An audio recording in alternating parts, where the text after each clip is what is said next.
M Brahma ವರುಣೇಂದ್ರರುದ್ರಮರುತಸ್ತುನ್ವಂತಿ ದಿವ್ಯೈಸ್ತವೈ ವೇದೈ ಸಾಂಗಪದಕ್ರಮೋಪನಿಷದೈ ಗಾಯಂತಿ ಯಂ ಸಾಮಗಾಃ ಧ್ಯಾನಾವಸ್ಥಿತತದ್ಗತೇನ ಮನಸಾ ಪಶ್ಯಂತಿ ಯಂ ಯೋಗಿನೋ ಯಸ್ಯಾಂತನ್ನ ವಿದುಃಸುರಾಸುರಗಣಾ ದೇವಾಯ ತಸ್ಮೈ ನಮಃ. ಯೋಗೇಶ್ವರ ಶ್ರೀ ಗೋಪಾಲ ಕೃಷ್ಣ ಭಗವಾನ್ ಕಿ ಜೈ. ನಮಸ್ಕಾರ. ನನ್ನ ಹೆಸರು ಖೇಮು ಅಂಕೋಲೇಕರ್. ಈ ವಿಡಿಯೋದಲ್ಲಿ ನಿಮ್ಮೆಲ್ಲರ ಸ್ವಾಗತ. ಕೂರುಂಗಾಡ್ ದ್ವೀಪದಲ್ಲಿ ಸಂಭವಿಸಿದ ಸ್ವಯಂಭೂ ಶ್ರೀ ನರಸಿಂಹದೇವರ ಉಗಮದ ಸತ್ಯ ಘಟನೆಯ ಮಾಹಿತಿ ಕಡವಾಡ್ ಗ್ರಾಮದ ಪುರೋಹಿತರ ಪೈಕಿ ದಿವಂಗತ ಶ್ರೀ ಗಜಾನನ್ ಭಟ್ಟರಿಂದ ಸಪ್ರೆ ಭಟ್ಟರ ಮನೆತನಕ್ಕೆ ಹೇಗೆ ಪ್ರಾಪ್ತವಾಯಿತು ಮತ್ತು ಈ ನರಸಿಂಹದೇವರ ಪೌರೋಹಿತ್ಯ ವಾರ್ಷಿಕೋತ್ಸವದಿಂದ ಸಿಗುವ ಉತ್ಪನ್ನದ ಲೆಕ್ಕಾಚಾರ ಹಾಗೂ ಜಮಾ ಖರ್ಚಿನ ಕೆಲಸ ಯಾವ ಪರಿಸ್ಥಿತಿಯ ಮೂಲಕ ದಿವಂಗತ್ ಗಜಾನನ್ ಭಟ್ಟರಿಗೆ ವಹಿಸಲಾಗಿತ್ತು ಎಂಬ ಮಾಹಿತಿಯನ್ನು ಈ ಹಿಂದಿನ ವಿಡಿಯೋದಲ್ಲಿ ಹೇಳಿದ್ದೇನೆ. ಈಗಿನ ಸಮಯದಲ್ಲಿ ಈ ದೇವರ ಪೌರೋಹಿತ್ಯದ ಕಾರ್ಯವು ದಿವಂಗತ್ ಶ್ರೀ ಪುರುಷೋತ್ತಮ್ ಭಟ್ಟರ ಮಗನಾದ ಶ್ರೀ ಶ್ರೀಕಾಂತ ಭಟ್ಟ ಮತ್ತು ಅವರ ಮೊಮ್ಮಕ್ಕಳಾದ ಶ್ರೀ ಮಿಲಿಂದ್ ಮತ್ತು ಶ್ರೀ ರಾಹುಲ್ ಇವರ ಕಡೆಗೆ ಇದೆ ಅಂತ ಕಂಡುಬರುತ್ತದೆ. ಇವರು ಈ ದೇವರ ವಿಷಯದಲ್ಲಿ ವರ್ಷ 2017ರಲ್ಲಿ ಶ್ರೀ ನರಸಿಂಹ ಕ್ಷೇತ್ರ ವೈಭವ, ಕಡವಾಡ್ ಕೂರುಂಗಡ್, ಕಾರವಾರ, ಉತ್ತರ ಕನ್ನಡ ಜಿಲ್ಲೆ ಎಂಬ ಮುಖಪಟದ ಪುಸ್ತಕವನ್ನು ಗುರುವಾರ ದಿನಾಂಕ 12 ಜಾನ್ಯವರಿ 2017 ಶಾಕಾಂಬರಿ ಹುಣ್ಣಿಮೆಗೆ ಪ್ರಥಮ ಮುದ್ರಣ ಮಾಡಿ ಲೋಕಾರ್ಪಣೆ ಮಾಡಿದ್ದಾರೆ. ಈ ಪುಸ್ತಕವನ್ನು ಸಂಕಲಿಸಿ ಸಂಪಾದಿಸಿದವರು ಶ್ರೀ ದೇವಿದಾಸ್ ರಾಮಚಂದ್ರ ಸಾವಂತ್, ದೇವತಿ ಶಿಟ್ಟಾಬಾಡ್, ಕಾರವಾರ ಅವರು. ಪ್ರಕಾಶಕರು ಓಂ ಸಾಯಿ ಪಬ್ಲಿಕೇಶನ್, ಹೆಬ್ಬಾಳ್, ಬೆಂಗಳೂರು. ಈ ಪುಸ್ತಕ ನನಗೆ ಮಹಾರಾಷ್ಟ್ರದ ಪುಣೆಗೆ ದಿನಾಂಕ 26 ಫೆಬ್ರವರಿ 2020ರಂದು ಪ್ರಾಪ್ತವಾಯಿತು. ಕಡವಾಡ್ ಗ್ರಾಮದ ಪುರೋಹಿತರಾದ ಸಪ್ರೆ ಭಟ್ ಮನೆತನದ ಶ್ರೀ ಶ್ರೀಕಾಂತ್ ಭಟ್ ಹಾಗೂ ಅವರ ಮಕ್ಕಳಾದ ಶ್ರೀ ಮಿಲಿಂದ್ ಮತ್ತು ಶ್ರೀ ರಾಹುಲ್ ಭಟ್ ಇವರು ಈ ಪುಸ್ತಕ ರಚನೆಗೆ ಅತ್ಯುತ್ತಮ ಮೂಲ ಮಾಹಿತಿ ನೀಡಿ ಹಾಗೂ ಸಹಕಾರ ನೀಡಿ ಸಂಪೂರ್ಣ ಮಾರ್ಗದರ್ಶಕರಾಗಿದ್ದಾರೆ ಎಂದು ಸಂಪಾದಕರು ಪುಸ್ತಕದಲ್ಲೇ ಹೇಳಿಕೊಂಡಿದ್ದಾರೆ. ಶ್ರೀ ಸಾವಂತ್ ಅವರು ಬರೆದಿರುವ ಪುಸ್ತಕದಲ್ಲಿನ ಅಸತ್ಯಗಳ ಹಾಗೂ ಶ್ರೀ ನರಸಿಂಹದೇವರ ಈವರೆಗಿನ ಪೌರೋಹಿತ್ಯ ಮತ್ತು ವಾರ್ಷಿಕೋತ್ಸವದಿಂದ ಸಿಗುವ ಉತ್ಪನ್ನದ ಲೆಕ್ಕಾಚಾರ, ಜಮಾ ಖರ್ಚಿನ ಕಾಗದ ಪತ್ರಗಳೇ ಸಹಿತ ದೇವರ ಮೂರ್ತಿ, ದೇವರ ಅಲಂಕಾರ, ದೇವರ ಸ್ಥಾವರ ಜಂಗಮ ಆಸ್ತಿ ಹಾಗೂ ಇತರ ಮಾಹಿತಿ ಪೂರೈಸುವ ಕುರಿತು ಸ್ಪಷ್ಟತೆ ಕೇಳಿ ನಾನು RPID ಮುಖಾಂತರ ಕಳಿಸಿದ ಸುಮಾರು 24 ಪುಟಗಳ ಪತ್ರವು ಶ್ರೀ ಶ್ರೀಕಾಂತ್ ಪುರುಷೋತ್ತಮ್ ಭಟ್ ಹಾಗೂ ಶ್ರೀ ರಾಹುಲ್ ಭಟ್ಟರಿಗೆ ದಿನಾಂಕ 16 ನವೆಂಬರ್ 2020ರಂದು ಹಾಗೂ ಶ್ರೀ ಮಿಲಿಂದ ಶ್ರೀಕಾಂತ್ ಭಟ್ ಇವರಿಗೆ 3 ಡಿಸೆಂಬರ್ 2020ರಂದು ಸಿಕ್ಕಿದರು. ಈವರೆಗೆ ಅವರಿಂದ ಯಾವುದೇ ಉತ್ತರ ಬಂದಿಲ್ಲ. ಪ್ರಸ್ತುತ ವಿಷಯ ವರ್ಷ ನವೆಂಬರ್-ಡಿಸೆಂಬರ್ 2020ರಿಂದ ಪ್ರಲಂಬಿತವಾಗಿದೆ. ಇದೇ ರೀತಿ ನಾನು ಪುಸ್ತಕದ ಸಂಪಾದಕರಾದ ಶ್ರೀ ದೇವಿದಾಸ್ ರಾಮಚಂದ್ರ ಸಾವಂತ್ ಅವರಿಗೂ ಪತ್ರ ಬರೆದು ಸ್ಪಷ್ಟನೆ ಕೇಳಿದ್ದೇನೆ. ಸಪ್ರೆ ಭಟ್ ಮನೆತವರು ಪೂರೈಸಿದ ಮಾಹಿತಿಯ ಸತ್ಯಾಸತ್ಯತೆಯನ್ನು ಅರಿಯದೆ ಈ ಪುಸ್ತಕವನ್ನು ಪ್ರಕಟಿಸಿ ಯಾಕೆ ಲೋಕಾರ್ಪಣೆ ಮಾಡಿದಿರಿ ಎಂಬ ಪ್ರಶ್ನೆಗೆ ಅವರಿಂದಲೂ ಇನ್ನೂವರೆಗೆ ಯಾವುದೇ ಉತ್ತರ ಬಂದಿಲ್ಲ. ಶ್ರೀ ಸಾವಂತ್ ಅವರಿಗೆ ದಿನಾಂಕ 26 ಅಕ್ಟೋಬರ್ 2020ಕ್ಕೆ ಪ್ರಶ್ನೆಗಳ ಪತ್ರ ತಲುಪಿದ್ದರೂ ಇನ್ನೂ ಈ ವಿಷಯ ಕುರಿತು ಚಕಾರ ಶಬ್ದವೆತ್ತಿಲ್ಲ. ಅದೇ ರೀತಿ ಪ್ರಕಾಶಕರ ಸಂಪೂರ್ಣ ವಿಳಾಸವೇನು ಎಂಬುದರ ಮಾಹಿತಿ ಪುಸ್ತಕದ ಯಾವ ಪುಟದಲ್ಲಿಯೂ ಇಲ್ಲವಾಗಿದ್ದ ಕಾರಣ ಈ ಪುಸ್ತಕದ ಪ್ರಕಾಶಕರಿಗೆ RPADಯಿಂದ ದಿನಾಂಕ 21 ನವೆಂಬರ್ 2020 ಕಳುಹಿಸಿದ ಪತ್ರವು ವಿಳಾಸ ಪೂರ್ತಿ ಇಲ್ಲ ಎಂಬ ಅಂಚೆ ಕಚೇರಿಯ ಶರದೊಂದಿಗೆ ತಿರುಗಿ ಬಂದಿದೆ. RPADಯಿಂದ ಪ್ರಾಪ್ತವಾದ ನನ್ನ ಪತ್ರದಲ್ಲಿನ ಪ್ರಶ್ನೆಗಳಿಗೆ ಕಡವಾಡದ ಸಪ್ರೆ ಭಟ್ಟರು ಹಾಗೂ ಪುಸ್ತಕದ ಸಂಪಾದಕರಾದ ಶ್ರೀ ಸಾವಂತರು ಪುರಾವೆ ಸಹಿತ ಉತ್ತರ ನೀಡುವುದಿಲ್ಲ.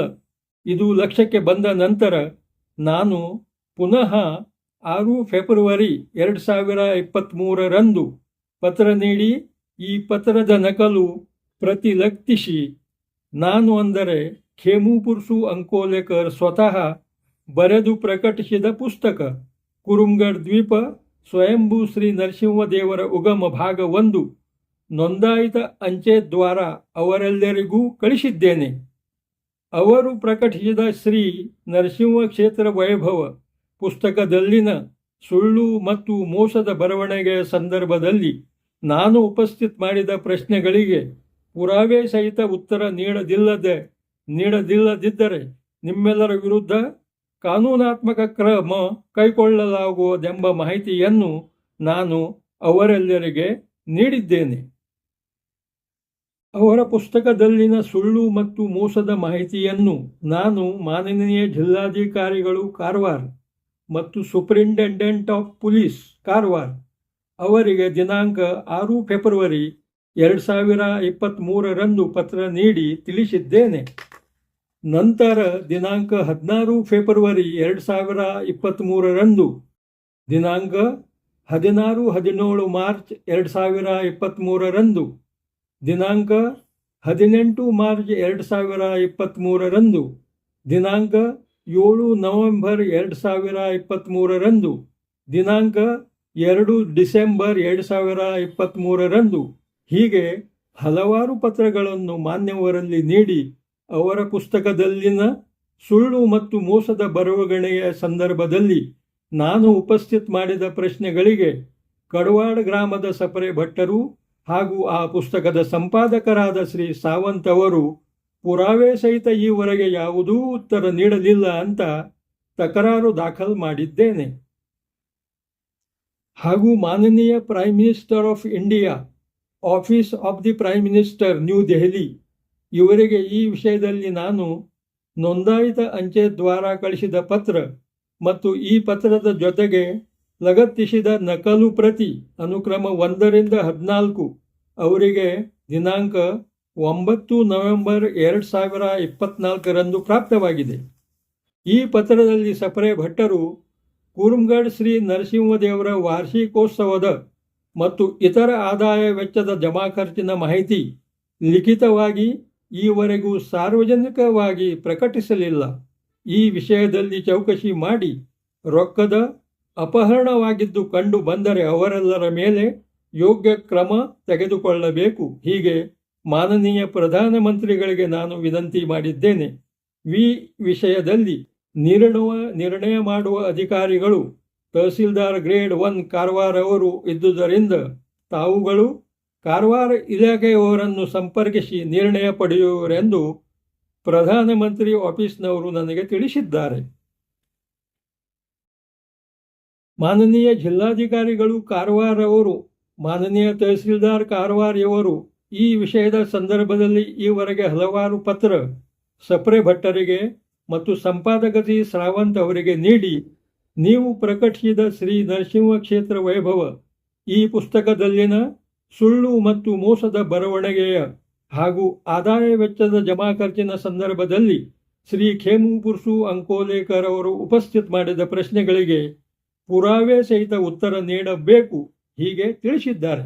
ಹೀಗಿದ್ದು ನಾನು ಅಂದರೆ ಖೇಮುಪುರ್ಸು ಅಂಕೋಲೇಕರ್ ಅವರು ವರ್ಷ 2020 ಅಂದರೆ ಇಂದಿನಿಂದ 5 ವರ್ಷಗಳ ಹಿಂದೆ ಉಪಸ್ಥಿತ ಮಾಡಿದ ಪ್ರಶ್ನೆಗಳಿಗೆ ಈವರೆಗೂ ಸಪ್ರೆ ಭಟ್ಟರು ಮತ್ತು ಸಂಪಾದಕರಾದ ಶ್ರೀ ಸಾವಂತ್ ಅವರು ಪುರಾವೆ ಸಹಿತ ಉತ್ತರ ನೀಡಲಿಲ್ಲ. ಹಾಗೂ ಖೇಮುಪುರ್ಸು ಅಂಕೋಲೇಕರ್ ಅವರು ಕುರುಮ್ಗಢ ಶ್ರೀ ನರಸಿಂಹದೇವರ ವಾರ್ಷಿಕೋತ್ಸವದ ಜಾತ್ರೆಯ ಮತ್ತು ಇತರ ಆದಾಯ ವೆಚ್ಚದ ಜಮಾ ಖರ್ಚಿನ ಮಾಹಿತಿಯನ್ನು ಈವರೆಗೂ ಸಪ್ರೆ ಭಟ್ಟರು ಸಾರ್ವಜನಿಕವಾಗಿ ಪ್ರಕಟಿಸಲಿಲ್ಲವೆಂದು ನೀಡಿದ RTI ಅರ್ಜಿಗಳನ್ನು ಮಾನನೀಯ ಜಿಲ್ಲಾಧಿಕಾರಿಗಳು ಕಾರವಾರ ಅವರು ಸಪ್ರೆ ಭಟ್ಟರಿಗೆ ವರ್ಗಾಯಿಸಿ ಈ ವಿಷಯದ ಮಾಹಿತಿಯನ್ನು ಶ್ರೀ ಖೇಮುಪುರ್ಸು ಅಂಕೋಲೇಕರ್ ಅವರಿಗೆ ನೀಡಬೇಕು. ಹೀಗೆ ಪತ್ರ ಬರೆದು ನಾನು ನೀಡಿದ RTI ಅರ್ಜಿಗಳನ್ನು ಸಪ್ರೆ ಭಟ್ಟರಿಗೆ ಕಳಿಸಿದ್ದಾರೆ. ಸದರಿ ಜಮಾ ಖರ್ಚು ಲೆಕ್ಕಾಚಾರದ ಮಾಹಿತಿಗಳನ್ನು ಸಪ್ರೆ ಭಟ್ಟರು ನನಗೆ ಈವರೆಗೂ ಮಾಹಿತಿ ನೀಡಲಿಲ್ಲ.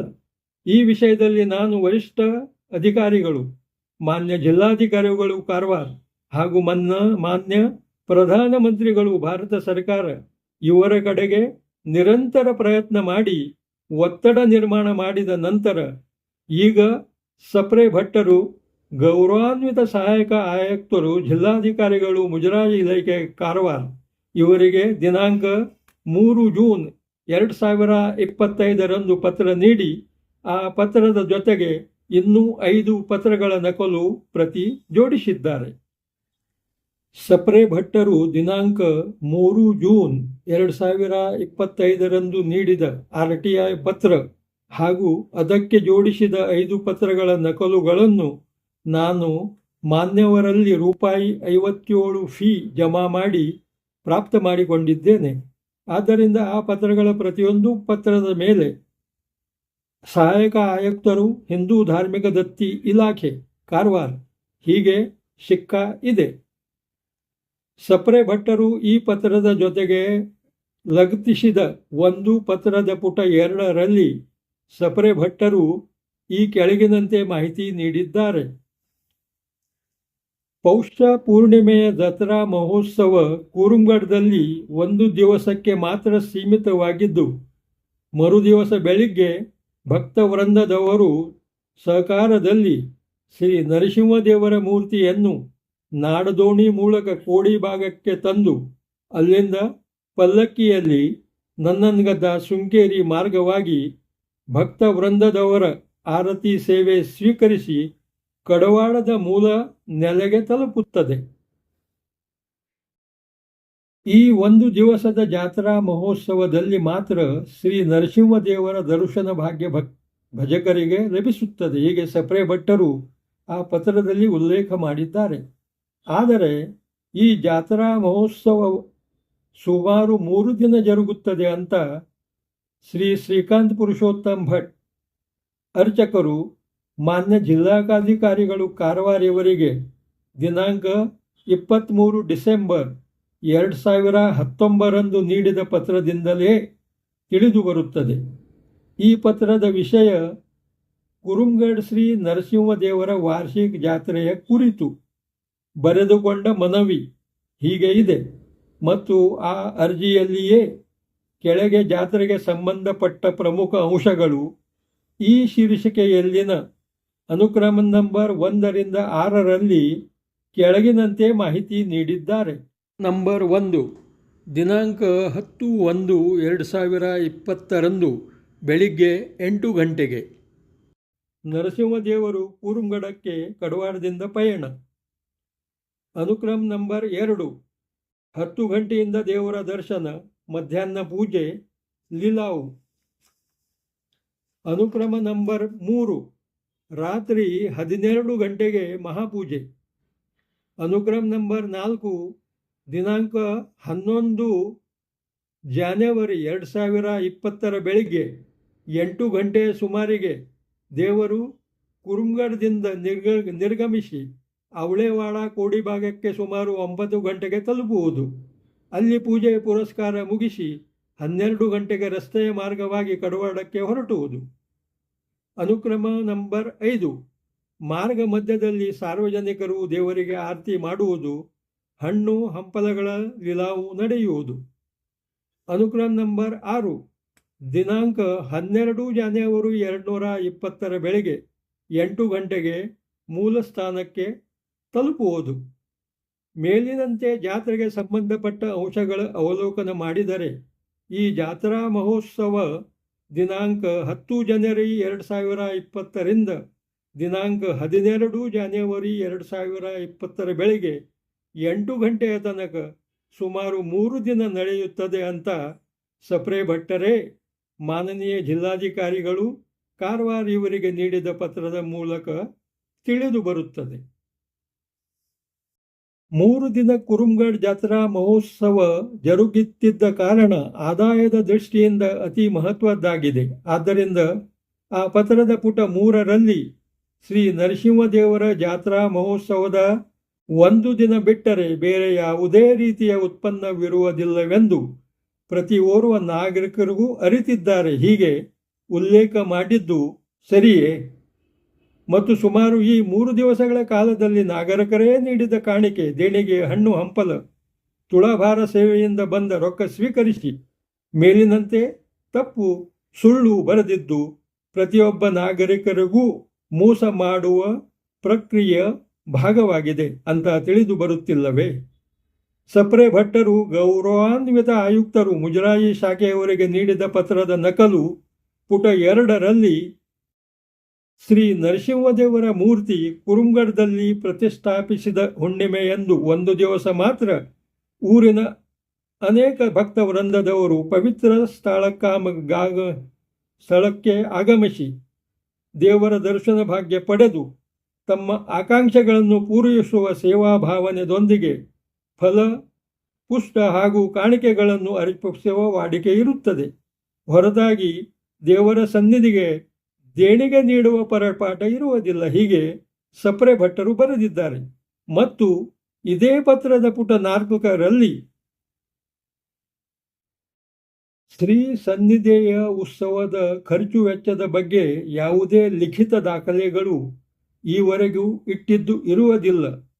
ಮಹೋತ್ಸವದ ದೇಣಿಗೆ ಫಲಾವಳಿಯ ಮೂಲಕ ಬಂದ ಉತ್ಪನ್ನವನ್ನೇ ಇಡೀ ವರ್ಷದ ದೇವರ ಅರ್ಚನೆ ವಿಧಿಗಳ ಬಾಬತ್ತು ನಾವು ವಿನಿಯೋಗಿಸುತ್ತಲಿದ್ದೇವೆ ಹೊರತು ಜಮಾ ಖರ್ಚಿನ ಲೆಕ್ಕಪತ್ರ ಇಟ್ಟಿದ್ದು ಈವರೆಗೂ ಇರುವುದಿಲ್ಲ. ಹೀಗೆ ಸಪ್ರೆ ಭಟ್ಟರು ಬರೆದಿದ್ದಾರೆ.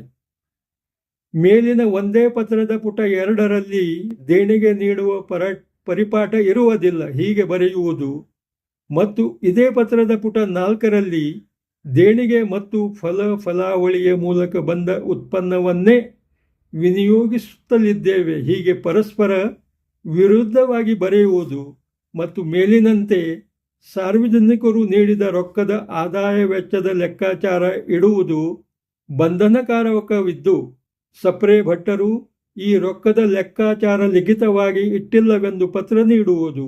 ಇದರ ಅರ್ಥ ಅವರು ದೊಡ್ಡ ಪ್ರಮಾಣದಲ್ಲಿ ಹಣದ ಅಪಹರಣ ಅಲ್ಲದೆ ಗೈರ ವ್ಯವಹಾರ ಮಾಡಿದ್ದಾರೆ ಅಂತ ತಿಳಿದು ಬರುತ್ತಿಲ್ಲವೇ? ಸಪ್ರೆ ಭಟ್ಟರು ಅತ್ಯುತ್ತಮವಾದ ಮೂಲ ಮಾಹಿತಿ ನೀಡಿ ಸಂಪಾದಕ ಶ್ರೀ ಸಾವಂತ್ ಅವರಿಂದ ಪ್ರಕಟಿಸಿದ ಶ್ರೀ ನರಸಿಂಹ ಕ್ಷೇತ್ರ ವೈಭವ ಈ ಪುಸ್ತಕದಲ್ಲಿ ಶ್ರೀ ನರಸಿಂಹದೇವರ ವಾರ್ಷಿಕೋತ್ಸವ ಜಾತ್ರೆಯ ಆದಾಯದ ಸಂದರ್ಭದಲ್ಲಿ ಏನು ಬರೆದಿದ್ದಾರೆ ನೋಡೋಣ. 1. ಈ ಪುಸ್ತಕದ ಪುಟ 11ರಲ್ಲಿ ಕೆಳಗಿನಂತೆ ಬರೆದಿದ್ದಾರೆ. ಆಗಿನ ಕಾಲದಲ್ಲಿ ಕೋಡಿಬಾಗ್ ಸದಾಶಿವಕ್ಕೆ ದೋಣಿಯಿಂದ ಸಾಗುತ್ತಿದ್ದರು. ಇದಕ್ಕೆ ಬೃಹತ್ ಸೇತುವೆ ನಿರ್ಮಾಣ ಮಾಡಲು ಮೆಸರ್ಸ್ ಗ್ರಾಮನ್ ಇಂಡಿಯಾ ಕಂಪನಿಯವರು ಗುತ್ತಿಗೆ ಪಡೆದಿದ್ದರು. ಅವರಿಗೆ ನಿರ್ಮಾಣ ಹಂತದಲ್ಲಿ ಸಂಗಮದಲ್ಲಿ ತೊಂದರೆಗಳು ಬಂದಾಗ ಶ್ರೀ ನರಸಿಂಹದೇವರನ್ನು ಬೇಡಿಕೊಂಡು ಪೂಜೆ ಪುರಸ್ಕಾರದೊಂದಿಗೆ ಕಾಣಿಕೆ ಸಲ್ಲಿಸಿದ ನಂತರ ದೇವರ ಕರುಣೆಯಿಂದ ಅವರ ಕೆಲಸ ಸುಸೂತ್ರವಾಗಿ ಜರುಗಿತು. ಇದರ ಅರ್ಥ ಈ ಕಂಪನಿಯವರಿಂದ ಪುರಸ್ಕಾರದೊಂದಿಗೆ ಕಾಣಿಕೆ ದೇಣಿಗೆ ಸಪ್ರೆ ಭಟ್ಟರು ಸ್ವೀಕರಿಸಿದ್ದಾರೆ. 2. ಈ ಪುಸ್ತಕದ ಪುಟ 20ರಲ್ಲಿ ಕೆಳಗಿನಂತೆ ಬರೆದಿದ್ದಾರೆ. ರಹದಾರಿ ಉದ್ದಕ್ಕೂ ಭಕ್ತರು ಸ್ಥಳೀಯರು ಹಣ್ಣು ಕಾಯಿ ನೀಡಿ ಮಂಗಳಾರತಿ ಪೂಜೆ ಸಲ್ಲಿಸುತ್ತಾರೆ. ಇದು ಅಂದಿನಿಂದ ನಡೆದುಕೊಂಡು ಬಂದ ವಾಡಿಕೆಯಾಗಿದೆ. ಇದರ ಅರ್ಥ ಹಣ್ಣು ಕಾಯಿ ಮತ್ತು ಇದರ ಫಲಗಳ ಲೀಲಾವಿನಿಂದ ರೊಕ್ಕ ಪ್ರಾಪ್ತವಾಗುತ್ತದೆ. 3. ಈ ಪುಸ್ತಕದ ಪುಟ 22ರಲ್ಲಿ ಈ ಕೆಳಗಿನಂತೆ ಬರೆದಿದ್ದಾರೆ. ಪ್ರಪ್ರಥಮವಾಗಿ ಸಪ್ರೆ ಭಟ್ ಕುಟುಂಬದವರ ಪರವಾಗಿ ವಿಧಿತತ್ವತ್ತಾಗಿ ಶಾಸ್ತ್ರೋಕ ಪಂಚಾಮೃತ ಅಭಿಷೇಕ ಪೂಜೆ ಜರುಗುತ್ತದೆ. ತದನಂತರ ತುಳಾಭಾರ ಸೇವೆ, ಭಕ್ತ ಜನರಿಂದ ಹಣ್ಣು ಕಾಯಿ ಹರಕೆ ಸಲ್ಲಿಸುವ ಕಾರ್ಯಕ್ರಮ ಮುಂದುವರೆಯುತ್ತ ಫಲಾವಳಿಗಳ ಲೀಲಾವು ಉತ್ಸವದಲ್ಲಿ ಜರುಗುತ್ತದೆ. ಇದರಿಂದ ಹಣದ ಪ್ರಾಪ್ತಿಯಾಗುತ್ತದೆ. ಮರುದಿನ ದೇವರು ಪಲ್ಲಕ್ಕಿಯಲ್ಲಿ ಸಮುದ್ರ ಮಾರ್ಗವಾಗಿ ಹಿಂದಕ್ಕೆ ಹೊರಟು ಕೋಡಿಭಾಗದ ಅವಳೇವಾಡದಲ್ಲಿ ರಚಿಸಲಾದ ಭವ್ಯ ಮಂಟಪದಲ್ಲಿ ವಿರಾಜಮಾನರಾಗಿ ಸ್ಥಳೀಯ ಭಕ್ತರ ಹಣ್ಣು ಕಾಯಿ ಹರಕೆಗಳನ್ನು ಸ್ವೀಕರಿಸಿ ಪೂಜೆಯ ನಂತರ ಮುಂದೆ ನನ್ನದ್ಗದ್ದ ಸುಂಕೇರಿ ಮಾರ್ಗವಾಗಿ ಸಾಗುವ ಸಂದರ್ಭದಲ್ಲಿ ಪ್ರತಿಯೊಬ್ಬರೂ ತಮ್ಮ ತಮ್ಮ ಮನೆಗಳ ಮುಂದೆ ತೋರಣ ರಂಗೋಲಿಗಳಿಂದ ಅಲಂಕರಿಸಿ ಆರತಿ ಬೆಳಗಿಸಿ ಪ್ರಸಾದವನ್ನು ನೋಡುತ್ತಿರುವುದು ಅತಿ ಭಕ್ತಭಾವದ ಹರ್ಷವನ್ನು ಗೋಚರಿಸುತ್ತದೆ. ಹೀಗೆ ಪುನಃ ದೇವರನ್ನು ಯಥಾಸ್ಥಾನಕ್ಕೆ ಅಂದರೆ ಕಡವಾಡ್ ಸಪ್ರೆ ಭಟ್ಟರ ಮನೆಗೆ ಸಾಗಿಸಲಾಗುತ್ತದೆ. ಈ ಪ್ರಕಾರ ಶ್ರೀ ನರಸಿಂಹದೇವರ ಜಾತ್ರಾ ಮಹೋತ್ಸವ ಕಡವಾಡ್ ಗ್ರಾಮದ ಸಪ್ರೆ ಭಟ್ಟರ ಮನೆಯಿಂದ ಪ್ರಾರಂಭವಾಗಿ ಮುಂದಿನ ಸುಮಾರು 3 ದಿನದ ಸಮಯದಲ್ಲಿ ತಿರುಗಿ ಅವರ ಕಡವಾಡ್ ಗ್ರಾಮದ ಸಪ್ರೆ ಭಟ್ಟರ ಮನೆಗೆ ತಲುಪುತ್ತದೆ ಎಂದು ಬರೆಯಲಾಗಿದೆ. ಈ ಸಂದರ್ಭದಲ್ಲಿ ನನ್ನ ಹೇಳಿಕೆ ಈ ಕೆಳಗಿನಂತೆ ಇದೆ. ವಾರ್ಷಿಕೋತ್ಸವ ಪ್ರಾರಂಭವಾದಾಗಿನಿಂದ ನಾನು ಊರಲ್ಲಿ ಇರುವ ತನಕ ಅಂದರೆ ವರ್ಷ 1966ವರೆಗೂ ಜಾತ್ರೆ ಮುಗಿದ ನಂತರ ದೇವರು ಕುರುಮ್ಗಢದಿಂದ ನೇರವಾಗಿ ದೋಣಿಯಿಂದ ಕಡವಾಡಕ್ಕೆ ಬರುತ್ತಿದ್ದು, ಅದರ ನಂತರ ಇದು ಮರಳಿ ಬರುವ ಮಾರ್ಗವನ್ನು ಬದಲಾಯಿಸಲಾಯಿತು. ಕುರುಮ್ಗಢದಿಂದ ಸಮುದ್ರ ಮಾರ್ಗದ ನಂತರ ಅವಳೇವಾಡ, ಕೋಡಿಬಾಗ್, ನನ್ನನ್ಗದ್ದ, ಕಠಿಣ್ಕೋಣ್, ಶೃಂಗೇರಿ ಗ್ರಾಮಗಳ ಬೀದಿಗಳಲ್ಲೂ ಉತ್ಸವ ಬರುವಂತಾಯಿತು. ಆಯಾ ಗ್ರಾಮಗಳ ಪ್ರತಿ ಮನೆಗಳ ಎದುರು ಪಾಲಿಕೆ ನಿಂತು ಪೂಜೆಯ ದಕ್ಷಿಣೆ ಫಲಾವಳಿಯ ಲೀಲಾವು ಮಾಡುತ್ತಿದ್ದರಿಂದ ಜಾತ್ರೆಯ ಆದಾಯದಲ್ಲಿ ಹೆಚ್ಚಳವಾಯಿತು ಮತ್ತು ಈ ದಾರಿ ಉದ್ದಕ್ಕೂ ಭಕ್ತರು ನೀಡಿದ ಕಾಣಿಕೆ ಹಣ್ಣು ಕಾಯಿ ಫಲಾವಳಿಗಳ ಲೀಲಾವು ಮಾಡುತ್ತಿದ್ದರಿಂದ ಹಣದ ಆದಾಯವಾಗುತ್ತಿದೆ ಅಂತ ಸಮಸ್ತ ನರಸಿಂಹ ಭಕ್ತರು, ಸಾರ್ವಜನಿಕರು ಹಾಗೆ ಪ್ರತಿಯೊಬ್ಬ ನಾಗರಿಕರು ಅರಿತಿದ್ದಾರೆ. 4. ಸಪ್ರೆ ಭಟ್ಟರು ಸಂಪಾದಕ ಶ್ರೀ ಸಾವಂತರಿಂದ ಪ್ರಕಟಿಸಿದ ಶ್ರೀ ನರಸಿಂಹ ಕ್ಷೇತ್ರ ವೈಭವ ಪುಸ್ತಕದ ಪುಟ 24ರಲ್ಲಿ ಈ ಕೆಳಗಿನಂತೆ ಬರೆದಿದ್ದಾರೆ. ಈ ವಿಗ್ರಹವನ್ನು ಮೆರವಣಿಗೆಯಿಂದ ತೆಗೆದುಕೊಂಡು ಹೋಗಲು ಶೇಜ್ವಾಡ್ ಗ್ರಾಮದ ದಿವಂಗತ್ ಗಣಪತಿ ಮೇಸ್ತಾರ್ ಅವರು ಸುಂದರವಾದ ಕಟ್ಟಿಗೆಯ ಪಲ್ಲಕ್ಕಿಯನ್ನು ತಯಾರಿಸಿಕೊಟ್ಟರು. ಆದ್ದರಿಂದ ಈ ಪಲ್ಲಕ್ಕಿಯು ದೇಣಿಗೆಯ ರೂಪದಲ್ಲಿ ಪ್ರಾಪ್ತವಾಗಿದೆ ಅಂತ ತಿಳಿದು ಬರುತ್ತದೆ. ಇದರ ವ್ಯತಿರಿಕ್ತ ಕುರುಮ್ಗಢ್ ದ್ವೀಪದ ದೇವಸ್ಥಾನದಲ್ಲಿ ಒಂದು ದಾನಪೆಟ್ಟಿಗೆ, ಹೊರಗೆ ಒಂದು ದಾನಪೆಟ್ಟಿಗೆ ಹಾಗೂ ಕಡವಾಡದ ಸಪ್ರೆ ಭಟ್ಟರ ಮನೆಯಲ್ಲಿ ಅವರೇ ಪ್ರಸಾರಿತ ಮಾಡಿದ ವಿಡಿಯೋದಲ್ಲಿ ಒಂದು ದಾನಪೆಟ್ಟಿಗೆ ಇಟ್ಟಿದ್ದು ಕಂಡುಬರುತ್ತದೆ. ಕಡವಾಡದ ಶ್ರೀ ಶ್ರೀಕಾಂತ್ ಪುರುಷೋತ್ತಮ್ ಭಟ್ ಹಾಗೂ Sapre Bhattar the story of Kadavad Kurumgadh Shri Narasimha Datra 2024 ದಿನಾಂಕ 2 ಫೆಬ್ರವರಿ 2024 ಶಿರೀಶ್ ವರ್ಲ್ಡ್ ಈ ವಿಡಿಯೋದಲ್ಲಿ ನೀಡಿದ ಮಾಹಿತಿಯಿಂದಲೂ ಈ ಜಾತ್ರೆ ಸುಮಾರು 3 ದಿನಗಳ ಮಟ್ಟಿಗೆ ನಡೆಯುತ್ತದೆ ಎಂದು ತಿಳಿದು ಬರುತ್ತದೆ. ಮೇಲಿನಂತೆ ಜಾತ್ರೆಗೆ ಸಂಬಂಧಪಟ್ಟ ಅಂಶಗಳ ಅವಲೋಕನ ಮಾಡಿದರೆ ಕುರುಮ್ಗಢ್ ದೇವರ ಜಾತ್ರಾ ಮಹೋತ್ಸವ ದಿನಾಂಕ 10 ಜನವರಿ 2020 ಬೆಳಗ್ಗೆ 5 ಗಂಟೆಯಿಂದ ದಿನಾಂಕ 12 ಜನವರಿ 2020 ಬೆಳಗ್ಗೆ 8 ಗಂಟೆಯವರೆಗೆ ಸುಮಾರು 3 ದಿನದ ಸಮಯದಲ್ಲಿ ಜರುಗುತ್ತದೆ ಅಂತ ಸ್ವತಃ ಸಪ್ರೆ ಭಟ್ಟರೇ ಗೌರವಾನ್ವಿತ ಜಿಲ್ಲಾಧಿಕಾರಿಗಳು ಕಾರವಾರ ಇವರಿಗೆ ನೀಡಿದ ಪತ್ರ ದಿನಾಂಕ 23 ಡಿಸೆಂಬರ್ 2019ರಲ್ಲಿನ ಬರವಣಿಗೆಯಿಂದ ಮತ್ತು ಸಪ್ರೆ ಭಟ್ಟರೇ ಸಂಪಾದಕರು ಶ್ರೀ ಸಾವಂತ್ ಅವರಿಂದ ಪ್ರಕಟಿಸಿದ ಪುಸ್ತಕ ಶ್ರೀ ನರಸಿಂಹ ಕ್ಷೇತ್ರ ವೈಭವದಲ್ಲಿನ ಬರವಣಿಗೆಯಿಂದ ಹಾಗೂ ಶ್ರೀ ಶ್ರೀಕಾಂತ್ ಪುರುಷೋತ್ತಮ್ ಸಪ್ರೆ ಭಟ್ಟರೇ ಸ್ವತಃ ಯೂಟ್ಯೂಬ್ ಚಾನೆಲ್ ಮೂಲಕ ಪ್ರಸಾರಿತ ಮಾಡಿ ನೀಡಿದ ವಿಡಿಯೋದ ಮಾಹಿತಿಯಿಂದ ತಿಳಿದು ಬರುತ್ತದೆ. ಆದ್ದರಿಂದ ಸಪ್ರೆ ಭಟ್ಟರು ದಿನಾಂಕ 3 ಜೂನ್ 2025ರಂದು ಗೌರವಿತ ಸಹಾಯಕ ಆಯುಕ್ತರು, ಜಿಲ್ಲಾಧಿಕಾರಿಗಳು, ಕಾರವಾರ ಮುಜರಾಯಿ ಶಾಖೆಯವರಿಗೆ ನೀಡಿದ ಪತ್ರದಲ್ಲಿನ ಪುಟ 2ರಲ್ಲಿ ಈ ಒಂದು ದಿವಸ ಜಾತ್ರೆ ಮಹೋತ್ಸವದಲ್ಲಿ ಹೀಗೆ ಉಲ್ಲೇಖ ಮಾಡಿದ್ದು ಪೂರ್ಣತಃ ತಪ್ಪಾಗಿದ್ದು, ನರಸಿಂಹ ಭಕ್ತರ, ಸಾರ್ವಜನಿಕರ ಮತ್ತು ಗೌರವಾನ್ವಿತ ಸರ್ಕಾರಿ ಅಧಿಕಾರಿಯವರಿಗೆ ಸುಳ್ಳು ತಪ್ಪು ಮಾಹಿತಿ ನೀಡಿ ಈ ಜಾತ್ರಾ ಮಹೋತ್ಸವದಿಂದ ಅತಿ ಸ್ವಲ್ಪ ಪ್ರಮಾಣದಲ್ಲಿ ಹಣದ ಆದಾಯವಿದೆ ಎಂದು ನಂಬಿಕೆ ನಿರ್ಮಾಣ ಮಾಡುವ ದೃಷ್ಟಿಯಿಂದ ಬರೆದ ಭಾಗವಾಗಿದೆ ಅಂತ ತಿಳಿದು ಬರುತ್ತದೆ. ಈ ಪ್ರಕಾರ ಸರ್ಕಾರಿ ಅಧಿಕಾರಿಯವರಿಗೆ, ನರಸಿಂಹ ಭಕ್ತರಿಗೆ, ಸಾರ್ವಜನಿಕರಿಗೆ ಸುಳ್ಳಿ ಮಾಹಿತಿ ನೀಡುವುದು ಯೋಗ್ಯವಾಗಿದೆಯೇ? ಹೀಗೆ ಬರೆಯುವ ಕಾರಣವೇನು ಮತ್ತು ಉದ್ದೇಶವೇನು?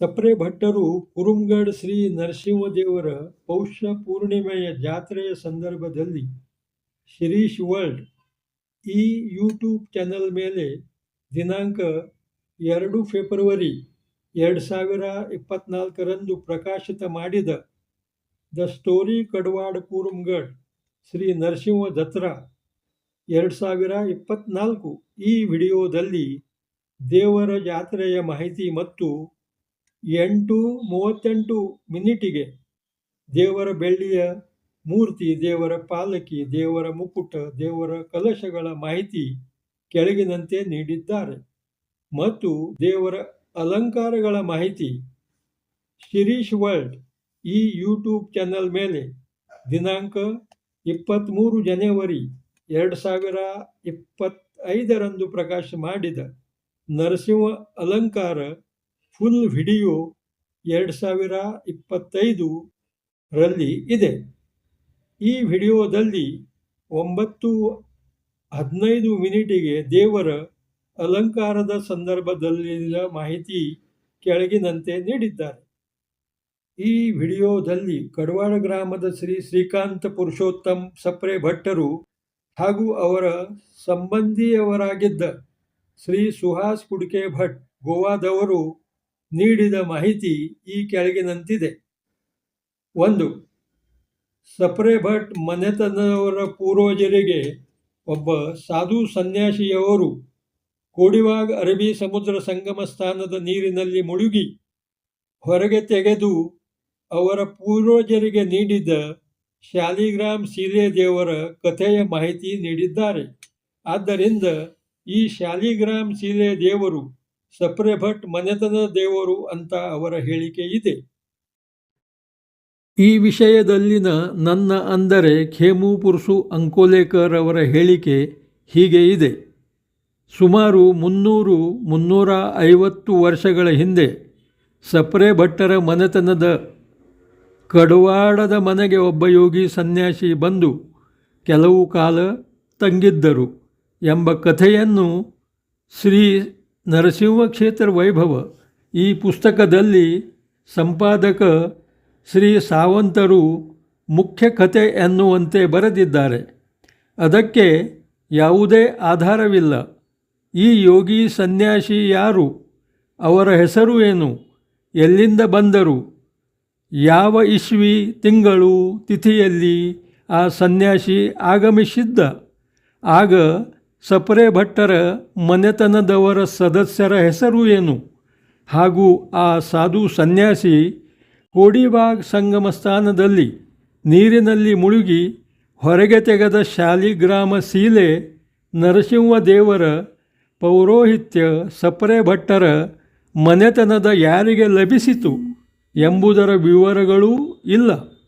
ಹಾಗಾಗಿ ಇದು ಒಂದು ಕಾಲ್ಪನಿಕ ಕಥೆ ಮತ್ತು ಸಪ್ರೆ ಭಟ್ ಮನೆತನದವರಿಗೆ ಅನುಕೂಲವಾಗಲಿ, ಕುರುಮ್ಗಢ ನರಸಿಂಹದೇವರು ಸಪ್ರೆ ಭಟ್ ಮನೆತನದವರಿಗೆ ಸೇರಿದವನು ಎಂದು ಬಿಂಬಿಸಲು ಮಾತ್ರ ಉಲ್ಲೇಖಿಸಿರುವಂತೆ ಕಾಣುತ್ತದೆ. ಹಾಗೂ ಕುರುಮ್ಗಢ ನರಸಿಂಹದೇವರ ವಾರ್ಷಿಕೋತ್ಸವ ಜಾತ್ರೆಯ ಆದಾಯವು ಕಾಯಂ ಆಗಿ ಸಪ್ರೆ ಭಟ್ಟರ ಮನೆತನಕ್ಕೆ ಇರಬೇಕು ಎಂಬ ದುರಾಸೆಯಿಂದ ಕುರುಮ್ಗಢ್ ಶ್ರೀ ನರಸಿಂಹದೇವರು ಈ ಸಪ್ರೆ ಭಟ್ಟರ ಮನೆತನದು ಎಂದು ಸಾಬೀತುಪಡಿಸುವ ದುರುದ್ದೇಶದಿಂದ ಸಾಧು ಸನ್ಯಾಸಿಯ ಕಾಲ್ಪನಿಕ ಕತೆ ಕಟ್ಟಿ ಶ್ರೀ ಸಾವಂತ್ ಅವರಿಂದ ಈ ಪುಸ್ತಕವನ್ನು ಬರೆಸಿದ್ದಾರೆ ಅಂತ ತಿಳಿದು ಬರುತ್ತದೆ. ಈ ಯೋಗಿ ಸನ್ಯಾಸಿಯ ಕಥೆಯ ವಿಷಯದಲ್ಲಿ ಹಾಗೂ ಶ್ರೀ ನರಸಿಂಹ ಕ್ಷೇತ್ರ ವೈಭವ ಈ ಪುಸ್ತಕದಲ್ಲಿನ ಇತರ ಅನೇಕ ಮುದ್ದೆಗಳ ಸಂದರ್ಭದಲ್ಲಿ ನಾನು ಅಂದರೆ ಖೇಮುಪುರ್ಸು ಅಂಕೋಲೇಕರ್ ಅವರು ಉಪಸ್ಥಿತ ಮಾಡಿದ ಪ್ರಶ್ನೆಗಳಿಗೆ ಪುರಾವೆ ಸಹಿತ ಉತ್ತರ ನೀಡಲು ಹಾಗೂ ಸದರಿ ಶಾಲಿಗ್ರಾಮ್ ಸೀಲೆ ನರಸಿಂಹದೇವರು ನಮ್ಮ ಮನೆತನದ ದೇವರು ಅಂತ ಸಿದ್ಧಪಡಿಸಲು ಸಪ್ರೆ ಭಟ್ಟರು ವರ್ಷ 2020ರಿಂದ ಈವರೆಗೆ ಮುಂದೆ ಬಂದಿಲ್ಲ. ಆದ್ದರಿಂದ ಕುರುಮ್ಗಢ್ ಶ್ರೀ ನರಸಿಂಹದೇವರಿಗೂ ಸಪ್ರೆ ಭಟ್ಟರ ಮನೆಯಲ್ಲಿದೆ ಎಂದು ಹೇಳಲಾದ ನರಸಿಂಹದೇವರಿಗೂ ಯಾವುದೇ ಸಂಬಂಧವೂ ಇಲ್ಲ. ಯೋಗಿ ಸನ್ಯಾಸಿಯ ಕಥೆ ಕಾಲ್ಪನಿಕವಾಗಿದ್ದರಿಂದ ಅವರು ಕೋಡಿಬಾಗ್ ಅರಬ್ಬಿ ಸಮುದ್ರ ಸಂಗಮ ಸ್ಥಾನದಲ್ಲಿ ಮುಳುಗಿ ಎತ್ತಿಕೊಟ್ಟ ಶಾಲಿಗ್ರಾಮ್ ನರಸಿಂಹದೇವರು ಅಸ್ತಿತ್ವದಲ್ಲಿಯೇ ಇಲ್ಲ ಅಂತ ನನ್ನ ಹೇಳಿಕೆ ಇದೆ. ಈ ಸಂದರ್ಭದಲ್ಲಿನ ವಿವರವಾದ ಮಾಹಿತಿ ಮುಂದಿನ ವಿಡಿಯೋಗಳಲ್ಲಿ ನಾನು ನೀಡುವವನಿದ್ದೇನೆ. 2.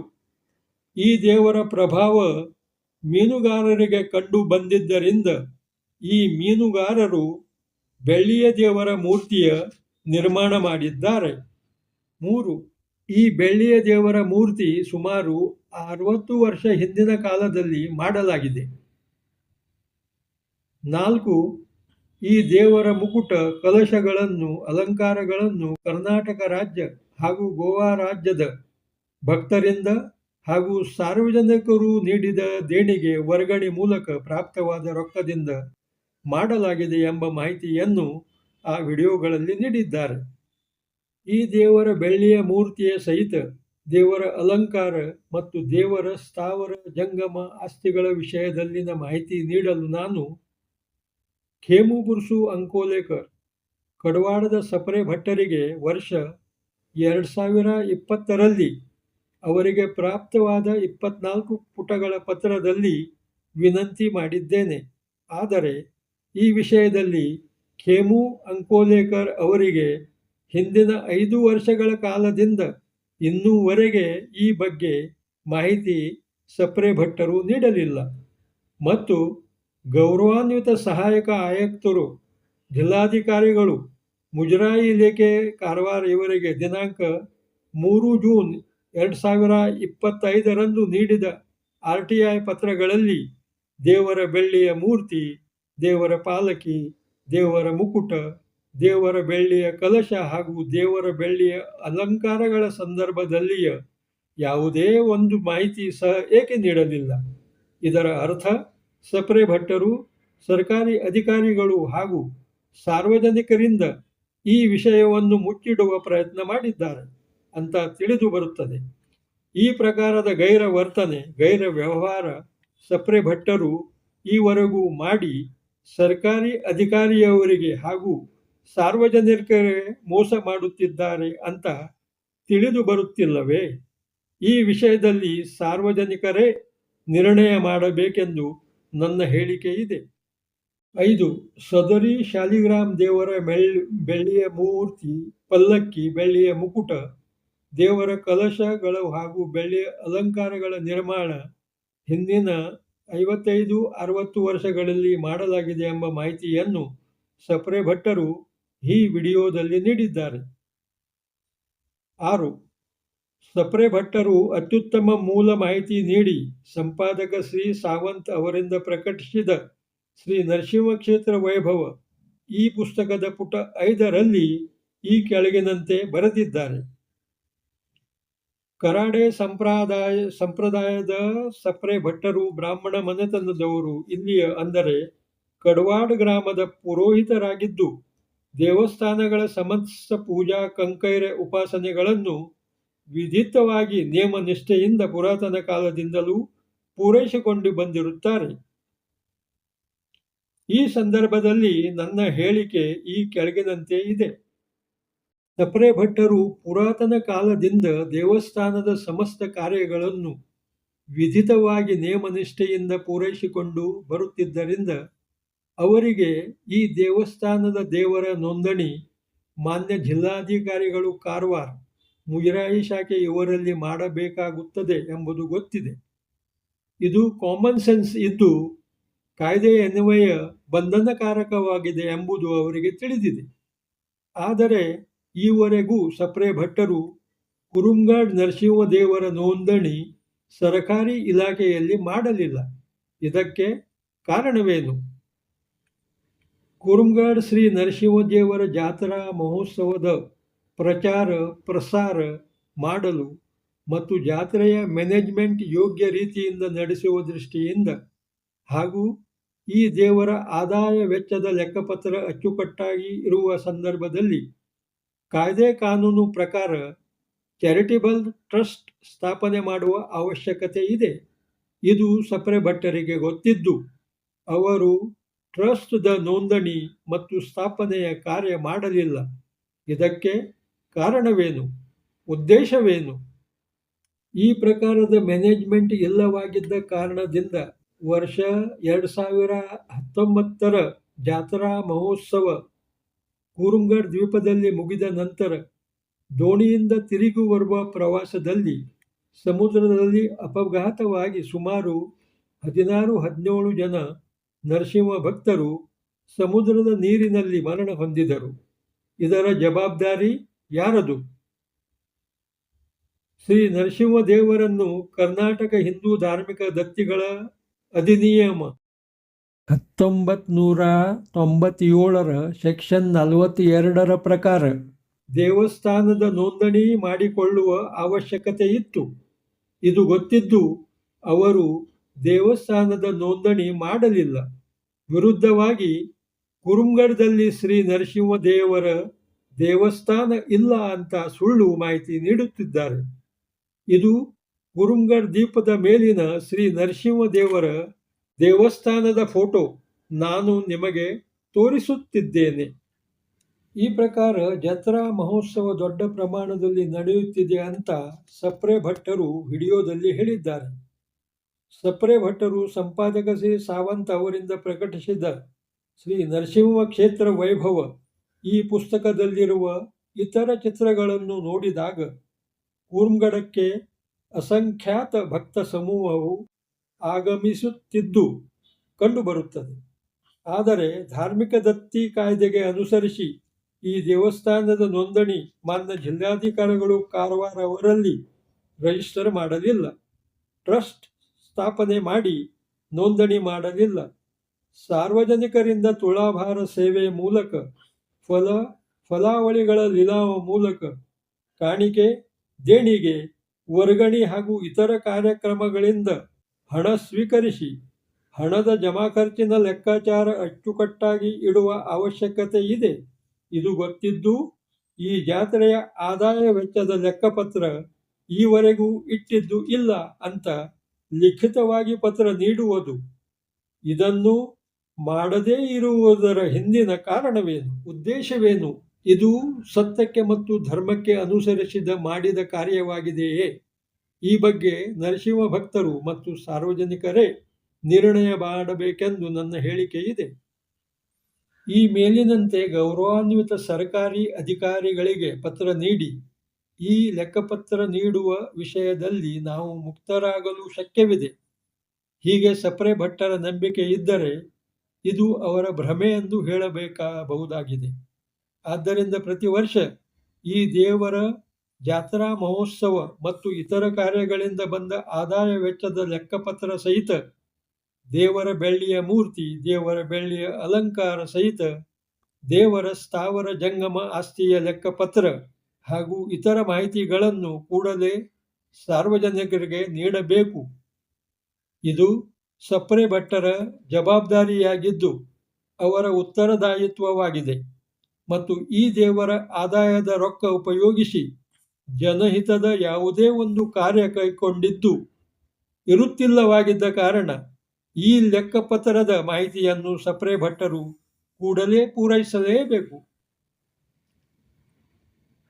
ನಾವು ಕುರುಂಗಡ್ ದ್ವೀಪ ಸ್ವಯಂಭೂ ಶ್ರೀ ನರಸಿಂಹ ದೇವರ ಪ್ರಚಾರ ಮತ್ತು ಯೋಗ್ಯ ನಿಯೋಜನ ಹಾಗೂ ಆರ್ಥಿಕ ಸ್ಥಿತಿ ಅಚ್ಚುಕಟ್ಟಾಗಿ ಇಡುವ ದೃಷ್ಟಿಯಿಂದ ಈ ದೇವರ ಹೆಸರಿನಲ್ಲಿ ಸಾರ್ವಜನಿಕ ಚಾರಿಟೇಬಲ್ ಟ್ರಸ್ಟ್ ಸ್ಥಾಪನೆ ಮಾಡಿ ರಿಜಿಸ್ಟರ್ ನೋಂದಣಿ ಮಾಡಿದ್ದೇವೆ.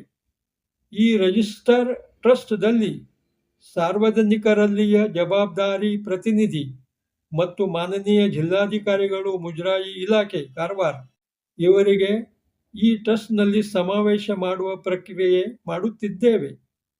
ಶ್ರೀ ಖೇಮು ಪುರ್ಸು ಅಂಕೋಲೇಕರ್ ಇವರು ಕುರುಂಗಡ್ ದೇವರ ವಿಷಯದಲ್ಲಿ ಈವರೆಗೆ ಸಪ್ರೆ ಭಟ್ಟರ ಕಡೆಗೆ ಉಪಸ್ಥಿತ ಮಾಡಿದ ಪ್ರಶ್ನೆಗಳಿಗೆ ಪುರಾವೆ ಸಹಿತ ಅವರು ಉತ್ತರ ನೀಡಿ ಪೂರ್ತತೆ ಮಾಡಬೇಕು ಮತ್ತು ಈ ದೇವರ ಅರ್ಚಕರೆಂದು ಸದರಿ ಟ್ರಸ್ಟ್ನಲ್ಲಿ ಸಮಾವೇಶವಾಗಲು ಈ ವಿಡಿಯೋ ಮೂಲಕ ಆಹ್ವಾನ ಮಾಡುತ್ತಿದ್ದೇವೆ. ಶ್ರೀ ನರಸಿಂಹ ಭಕ್ತರು ಸಾರ್ವಜನಿಕರು ಈ ಸಂದರ್ಭದಲ್ಲಿ ಪ್ರಯತ್ನ ಮಾಡಬೇಕು ಅಂತ ನನ್ನ ವಿನಂತಿ ಇದೆ. ಶ್ರೀ ನರಸಿಂಹ ಭಕ್ತರ ಪೈಕಿ ಯಾರಿಗೆ ಈ ಪ್ರಕ್ರಿಯೆಯಲ್ಲಿ ಭಾಗವಹಿಸುವ ಮತ್ತು ನಿರಪೇಕ್ಷತೆಯಿಂದ ಕಾರ್ಯ ಮಾಡುವ ಇಚ್ಛೆ ಇದೆಯೋ ಮತ್ತು ಶ್ರೀ ನರಸಿಂಹ ದೇವರ ಸೇವೆ ಮಾಡುವ ಇಚ್ಛೆ ಇದೆಯೋ ಅಂಥವರು ಈ ವಿಡಿಯೋದ ಕಾಮೆಂಟ್ಸ್ದಲ್ಲಿ ಅವರ ಹೆಸರು ಹಾಗೂ ಮೊಬೈಲ್ ನಂಬರ್ ಕಳಿಸಬೇಕು ಅಂತ ವಿನಂತಿ ಮಾಡುತ್ತಿದ್ದೇನೆ.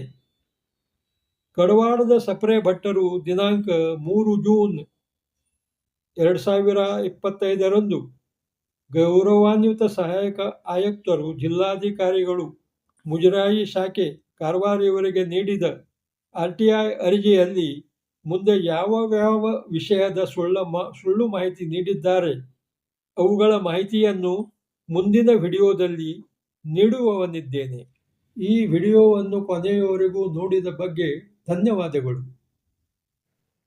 ಈ ವಿಡಿಯೋವನ್ನು ಲೈಕ್ ಮಾಡಿ, ಎಲ್ಲರೊಂದಿಗೆ ಶೇರ್ ಮಾಡಿ, ತಮ್ಮ ಅಭಿಪ್ರಾಯವನ್ನು ತಿಳಿಸಲು ಮರೆಯಬೇಡಿರಿ. ಇತಿ ಧನ್ಯವಾದಗಳು.